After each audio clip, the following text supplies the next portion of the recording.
484 பெருக்கல் 12. ஏஐ என்ன சொல்லி கொடுத்துருக்குது, நம்ம என்ன சொல்லி கொடுத்துருக்கோம். கற்றுக்கிறதுக்கு நேரில் வரணும். ஒரே வார்த்தையெல்லாம் பேசுறதுல அர்த்தம் இல்லை. அறிவு வளர்த்துக்கணும்.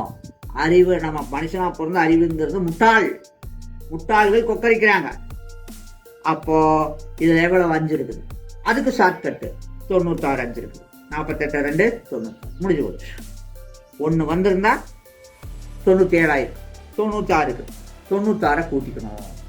அப்போ 100 கூட்டு 584. 4 கழிச்சுக்கோ 580. எண்டிங் போட்டுக்கோ 8. ஏஐ என்ன சொல்லி தர்றான்? அதான் பணம் இருந்தால் என்ன பண்ணுறா, ஏஐ வாங்கி வச்சுக்கிறான். ஏஐ சொல்லு ஏஐ அப்படின்னா சொல்லு. அப்போ முட்டாளாகுது. முட்டாள்தனத்தை கற்றுக்கிறாங்க பணக்காரங்க. அது தவறானது. வீடியோ பார்த்து கற்றுக்க முடியாது, நேரில் வந்தால் கற்றுக்கலாம். நன்றி, வணக்கம்.